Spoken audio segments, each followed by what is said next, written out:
Welcome to the latest Latin2Latin Connection segment of the South Florida Community Roundup, where we bring you expert insights on important topics for our community. Today, I am honored to introduce a powerhouse entrepreneur, author, and community leader, Alexa Rosario. Alexa is a real estate veteran who has been in the industry since 2013, but today she stands as a leading national authority on inheritance and estate transitions. After the unexpected loss of her father in 2018 led her family into a grueling 2.5 year private battle, Alexa realized a profound truth. Families were confusing their financial assets with their true legacy. Mhm. In response, she founded Heirloom to help families and professionals navigate the massive, what is called the 84 trillion great wealth transfer. She has trained over 1,100 professionals nationwide, created a groundbreaking CIPE, which stands for Certified Inherited Property Expert designation, and authored the book The Legacy Year. Closer to home, I have the absolute privilege of serving alongside Alexa and the board of governors of the Tower Club in Fort Lauderdale, where she's also dynamically leading the Apex Leadership Initiative to empower the next generation of leaders. Welcome, Alexa Rosario, to the Latin2Latin Connection. I'm so honored to have you on board. Thank you so much for having me. When I saw the bio that you were reading beforehand, I was like, "Wow, that sounds really cool." So thank you, thank you for such a great intro. Yeah, Well, you're cool, man. And I like to make sure that I'm not missing anything. But this is going to be a conversation for our absolutely. audience, and I'm delighted to have you for many reasons. I think you're going to talk about a topic that of finance that many of us in our community do not talk about it. Mhm. And one of the things that happens is that we go into conversations with family members, and then something happens, and oh my God, then all of a sudden you have to talk about money, Absolutely. you have to talk about inheritance and so forth. So that's important. I think it's important because of what the it's mentioned and is alluded to, the 84 trillion great wealth transfer, which I wanted to walk us through. What is that? Because a lot Yeah. of people may have heard it or may not have ever heard it. And we Mhm. want to make sure that people understand what that means. And then let's just talk about it, right? So Absolutely. first of all, let's talk about you personally, about who you are. Obviously your name is Latin, so I need to understand. Yeah, we need to find out a little bit more about yourself, and then of course, I want you to talk about the passing of your dad and what that meant in terms Yeah. of the topic that we're going to discuss today. Yeah, definitely. So yes, I don't speak Spanish. That's something that I'm on a mission to fix here. But my dad It's is okay. he's half Puerto Rican, half Italian. Where he grew up in Jersey, my grandparents wanted him and his siblings to assimilate, if you will, and so they never learned how to speak it. And my grandmother actually spoke English, Spanish, Italian, and Portuguese. And Oh my so God, I love I'm like, that. come on now, like you couldn't teach us any Yes. of them. Yeah. And so my dad was he was a blue collar guy, for most of his life. He was a union guy up in New York City that laid tile, and he came down here when I was a kid. I was like 9, and he was really hardworking, as most in our community are. Mhm. He ended up with a company that did like countertops, so like granite and Uh-huh. quartz, Yeah. renovations, and the boss or the owner of his company was retiring, and so my dad took his life savings and ended up buying his company. And Oh, at the wonderful. time, yeah, they were doing 2 kitchens a week, and at the time of my dad's That's, passing, they were doing 20 kitchens a day. And oh so my goodness. yeah, so they went through. Congratulations. Thank you. They went through exponential growth. My dad was a military guy, so very, very OCD, and he Yeah. genuinely Disciplined. cared. Yeah, he cared about how the experience that people had. He built great relationships, and he was very much about keeping his word. And he was 51 when he passed. So I Oh my literally had God. I had a conversation with him on Saturday morning, and on Sunday I was supposed to go over there for dinner. And Saturday night he passed sometime in the evening, and he had a heart attack. Oh And my gosh. that was really the day that changed everything for me. There were about 50 employees in his company, and so the thing that was like the most destabilizing, if you will, was the fact that not only was our family affected, but now we have all these people that Of depended on course. a paycheck that now all of a sudden are struggling too. And so because he had no estate plan, Florida has an estate Yeah. plan for you, right? The state. And so he was remarried. Him and his wife had two twin girls that were 5 years old. So Oh my I God. have two other sisters. So me, my two sisters, and then when he remarried, he wanted to have a boy and got twin girls. Oh So, God. in So that he's a girl dad. oh yeah, girl dad through and through, five daughters. And but by Florida statute, when that happens, the surviving spouse gets 50% of the estate, and then the remaining 50% is divided among all the children. And because Mhm. two of them were minors, his wife inherited 70% of the estate. And so she was never involved in the business.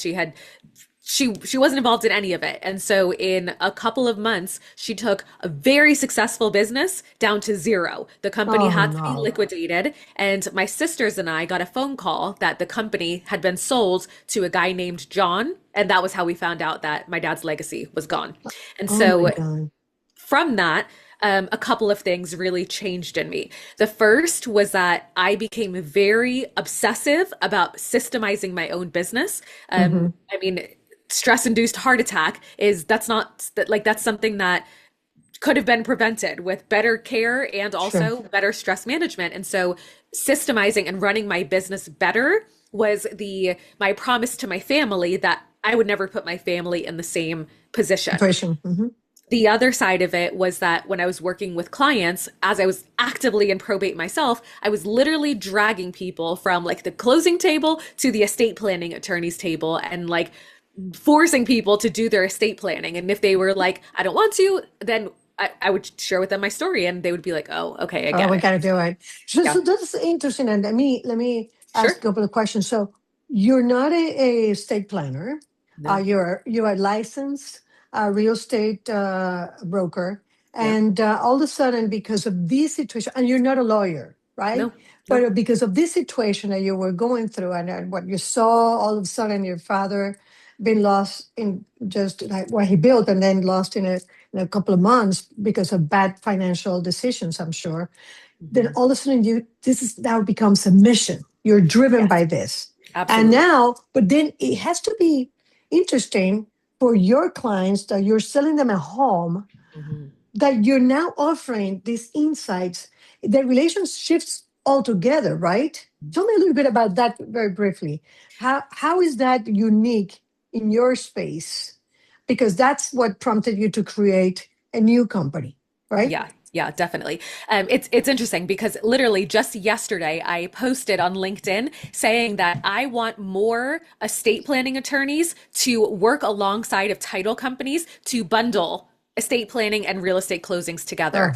Oh my When you God. think about the fact that property makes up an on for most Probably families. 90% of the assets, right? Yeah, well, the median is 50%, right? So when you think Okay. about the ultra high net worth, for them it's much lower. For like the lower Average. income families, it's somewhere between 80 and 90% of That's their what I wealth that's what I was is looking in at. is in the property, right? And so when you factor that in, most people are not going to go out of their way to go and talk to an estate planning attorney. But if it's bundled as part of the experience of closing on a property, all of a sudden it feels a lot less overwhelming and it becomes part of just the experience. So that's one of my soapboxes that I'm very passionate about. But truly, it really came down to, there's certain things that you cannot speak about in a meaningful way until you've been through them or until you've Right. experienced it. And so really just sharing my story and being open about sharing my story. I think that that has been one of the most profound things that I've learned in my career is like your story is not just for you. And when you share your story, people understand why you're passionate about it. And it's not self-serving. It truly is, because the nightmare that I went through, I don't want other families to have to go through. And so after my dad passed, I started getting referrals for families that were inheriting property. And through that So, journey, so that so that's a unique segment of the population you're going after, right? yeah, Because I mean, some people go with first-time buyers or retirees or anything like that, but you now are get capturing a segment that a lot of people don't even pay attention to it, yeah, correct? yeah, absolutely. So yeah, I mean, it's something that you don't think about until you're in it, and then you're like, I need help. So when we think about, in my experience, when working with clients that are inheriting property, I started seeing the same patterns over and over and over and over again, right? Like it's like anything that you do it enough and you see the patterns. Hmm, The hmm. first was that the It's like a family. doctor identifying the Exactly. giving you a prognosis and see the markers of. Okay, go ahead. Exactly. So, but the first one was really that a lot of families carried so much shame around how they were inheriting and how they were going through the process. They thought that their family was unique in the things that they were arguing about and why Uh, they were arguing. And it was like I was having the same conversation over and over and over again. And so that was where I decided to write my book, because I realized that families needed a guide to have these conversations beyond an estate plan, right? Like the estate plan. Oh, go ahead. No, no, I want to make sure that people understand what is the name of the book, Yeah. and also the key, three talking points that you want to share about the book, but what they're going to find in there. Yeah, so the book is called The Legacy Year, and it's a conversation guide. I wrote it as the legacy year because what I found was that most families, it takes about a year to transfer legacy between Mm. generations. So there's 12 chapters, and every chapter represents 1 month. So you can use the Ah, book in terms of actively inheriting, as a or as a roadmap, as a as guide. a yes, as a preparation tool. And this is Hmm. not meant to replace an estate plan. It's meant to work alongside of it. Because like I said, the estate plan deals with the assets. Hmm. What this book really focuses on is the family dynamics and the relationships. The What do you think amount. is the number one problem between the family dynamics? Because I think that's very key to discuss. A lot of people are afraid of sharing those deep feelings, the undercurrent, the big elephant in the room, right? Yeah, That's the it's biggest. all of the conversations that were never had. Always. Every single time, it's always the conversations that were never had. Like It what? is Give me an example. It is mind blowing how many families you have three siblings and the resentment that comes back. Somebody just told me today that he lost both of his parents within 2 weeks back in 2022, and he's the fourth of six children. And so he talked about how the oldest brother had all this resentment towards him that he Mm. didn't have a job when he was 12 years old. And he was like, how was I supposed to have a job at 12? Right. And so there's these things where you have siblings who birth order shows up a lot. Who was the Hmm. favorite shows up a lot. Right. The person that never felt seen, that the inheritance is the time that they decide to take it as like, this is my opportunity to show that I was never the favorite. And so it's all of those things that you think you just left in your Incredible. childhood. They did not stay there. They get buried. And then when the grief comes out, and Come back. here's like the key thing that I think most people miss is that we think that grief is just sitting and crying about it. But we Mm. have built a society that does not hold space for grief. And so what happens is we're like, I'm fine. The funeral is over. Got to get back to real life. But our Right. nervous systems are not over it. And so the Mm. way that it shows up is anger, resentment, shutting down completely, or being passive aggressive, dismissive. It shows up in all these sideways ways that families are like, what is happening? And then Right. It's like the because we don't monsters come out. Yes. And Yeah. then because we don't deal with the grief that we're not allowed to feel, then people think that it shows up as greed and it shows up as a fight over the assets, when in reality, it's actually grief that never had anywhere to go. And so that is what the book is Incredible. really focused around is having conversations. It's the first couple chapters are around the emotional dynamics, and then it goes Mhm. into like the logistical transfer of the stuff in the property and all of the And things. the documents that people have to fill out, etc. I think it's almost like you have to have then a psychologist, Yep. you have to have a financial advisor, you have to have a lawyer, you have to have a real estate. It's like four different people working together in a way. I want to make sure that tell me a little bit about Heirloom, because the book it's great and thank you for summarizing the process of what people will find in it. But tell me about Heirloom or why you created Heirloom and also the certificate that you uh, came up with. Yeah, And what are you absolutely. doing to teach other people? Absolutely. So when I started working with families that were inheriting property, going back to the patterns, right, there were the same things that were showing up. Most families are going to spend somewhere between 200 and 300 hours cleaning out and prepping a property for the market. They're going to spend $20 to $50,000 cleaning out and prepping that property for the market. And so in most cases, a real estate agent's going to say, call me when the property's ready for photos. That is not Mhm. helpful while a family is in the middle of grief. And so what ends up happening is that the family becomes a general contractor for their own grief. And then we're surprised that families end up going to war. They end up selling the property at a discount and they end up sacrificing their family's legacy because nobody was there to support them in that. So what we do is we built our platform, and then the platform really supports the logistics, and then we have our agents that actually fulfill the experience. I So see. that goes from the clean out, right? We start with the inventory of everything in the property. Then we help the family decide what they should keep, what needs to be sold, what's You going to go with get donated. stickies? No, You go with we do it inside of our tech platform. So that oh, way yeah, that's it's right. in a lot of cases, we deal with families where not everybody lives locally. In some cases, out of state Ah, or out of country, and so so they can uh, access it through a platform yes, digitally. Oh, exactly. that's awesome. Yep. That's great. Then we get the property prepped for the market, and then we facilitate the sale of it. And so it really is the whole cohesive experience where it's not just like we don't just facilitate the sale, we take care of the entire process. And so what I was finding, again going back to the patterns, is for example today there's a woman who she lives here in South Florida. Her brother just passed away in Michigan. And so Mm. now she has to deal with, she's going to be the personal representative of that estate. She has to now facilitate everything up there. I got another one just a couple, or last week, I think it was, where a husband passed away.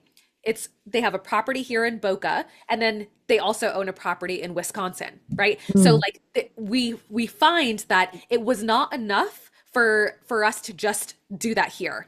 We You have had to to do it make on two sure different we states. had to make Right. sure that families were going to be able to inherit property better all around the country. And so I started training agents on my process, on the mindset and understanding the psychology of inheritance. And so that is where we started to develop our certification program. And so really it comes Very down smart. to the logistics are supported by our platform, the family dynamics are supported by the book, and then the actual transition itself is led by one of our agents.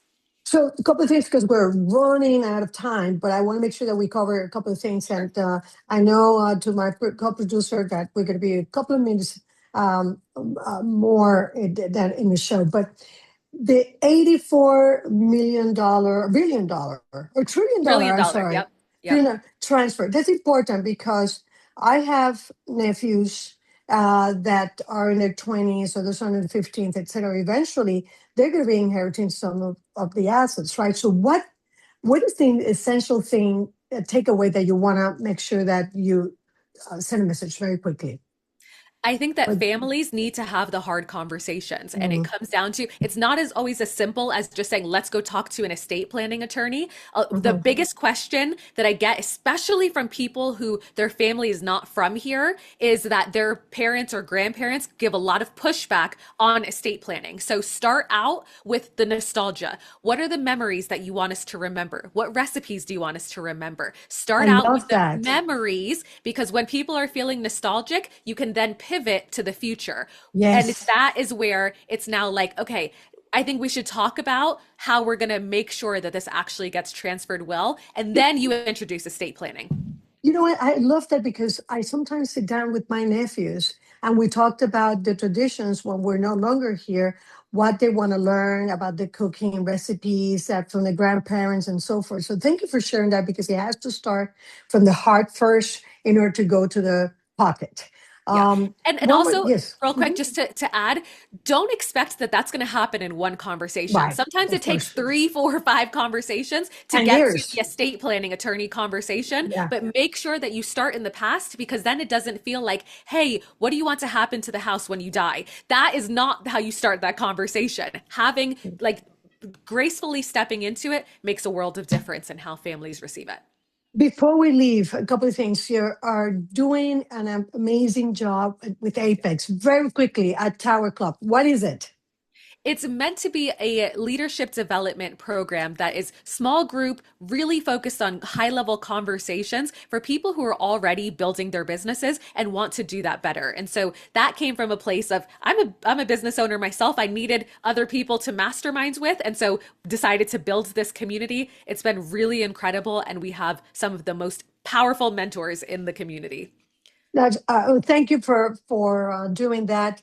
We're gonna have to wrap it up, but Of Alexa, you course. have to come back. You have to come back. Oh my Thank God, you for this is so having me. exciting! Thank you for your energy. Thank you for everything. And you know, this is. I remember when we, you know, you'd be sitting on the board with me when I was became the chair of the Tower Club. So I'm honored to have you and to see all the stuff that you're doing. I was just very curious to understand what this new angle of real estate and inheritance is all about. I think it's incredible. It's Thank you. pivoting. It's thinking differently. So thank you for that. But it also it comes from a personal place. So I Thank sorry you for about having your me. loss, but thank you for everything you're doing and it's never too late to start having those conversations with our Absolutely. family. And I know more so in the Hispanic market. I'm going to do the Latino thing for a second. Sometimes we're afraid to have those conversations. So let's not be afraid. Let's just start with a recipe. Let's start sharing traditions and then jump into what would be my legacy? What do you want to do? And how are we going to protect that? Yeah, that's Thank what you the book once is again. for. Yeah, exactly. I'm looking forward to having you again. For those that are listening to us, Latin2Latin Connection is here to bring a voice to Latino entrepreneurs, business people, and civic leaders to share insights about the vibrant and growing Latino community in South Florida. For those interested in reaching out, please contact us at info@l2lmarketing.com or visit our website, l2lmarketing.com.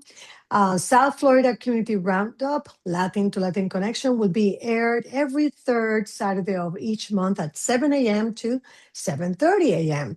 Next month, we continue to have this series of inspiring leaders. I am honored to welcome Mayor Michelle Gomez from City of Tamarack. So stay tuned. Y hasta la próxima. Awesome.